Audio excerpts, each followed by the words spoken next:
Hai, halo semuanya. Oke, untuk di video kali ini saya akan menjelaskan sedikit mengenai cara kerja mobil hybrid Wuling. Oke, mobil hybrid ini terdiri dari 3 mode, yaitu mode EV, mode seri, dan mode paralel. Oke, kita mulai dari mode EV. Mode EV sendiri digunakan ketika awal mobil ini diaktifkan atau dinyalakan dengan satu syarat. Baterai terisi di atas sekitar 50%. Ketika baterai kurang dari 50%, maka langsung menggunakan mode seri. Yang kedua, kita bahas mode seri. Mode seri sendiri aktif ketika power baterai terisi kurang dari 50%. Mesin hidup dan kemudian memutarkan generator. Dari generator, arus masih berbentuk AC 3 fasa yang kemudian menuju ke MCU atau Motor Control Unit. Lalu di MCU ini diubah yang tadinya arus AC menjadi arus DC tegangan tinggi yang digunakan untuk mensuplai daya ke power battery untuk charge. Sebelum lanjut ke mode yang ketiga, perlu diingat mobil ini menggunakan transmisi jenis DHT, Dedicated Hybrid Transmission. Di transmisi ini terdapat hydraulic clutch. Oke, kita lanjut yang ketiga.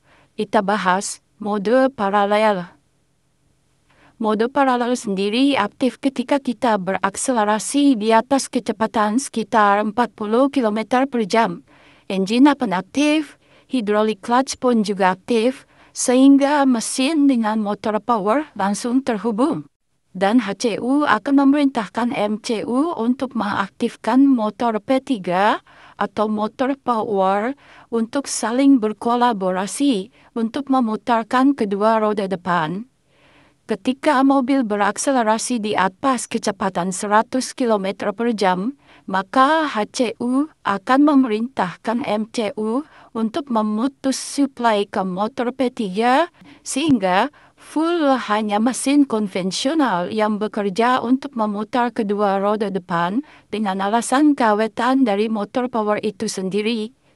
Nah, ketika engine aktif secara tidak langsung dan sudah pasti memutarkan generator, ya selama itu juga generator tetap mensuplai listrik untuk charge power baterai sampai batas maksimum di angka 70% saja. Setelah itu, generator akan tetap berputar selama mesin juga berputar, tetapi HCU akan memerintahkan CDU untuk menghentikan suplai daya ke power baterai.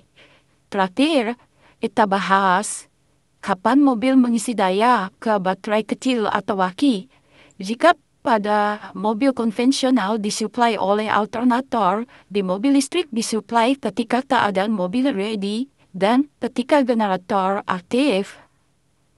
Ketika mode EV aktif, suplai daya diambil dari power battery, kemudian dari power battery disalurkan menuju CDU, dari CDU kemudian disalurkan ke DC-DC converter yang awalnya harus berupa DC tegangan tinggi diubah menjadi DC tegangan rendah sekitar 14 volt yang digunakan untuk cas aki. Dan ketika mesin hidup, memutarkan generator, arus berupa AC 3 fasa mengalir menuju MCU yang kemudian diubah dari AC menjadi DC tegangan tinggi yang kemudian arus mengalir menuju ke CDU, lalu dari CDU dipecah ke beberapa komponen termasuk DC-DC converter yang tadinya arus DC tegangan tinggi kemudian diubah menjadi DC tegangan rendah sekitar 14 volt yang akan digunakan untuk mensuplai daya ke aki atau baterai kecil. Oke, jadi segitu aja penjelasan secara singkatnya cara kerja mobil listrik. Jika terdapat kurang atau salah, mohon dikoreksi. Ya, salam otomotif.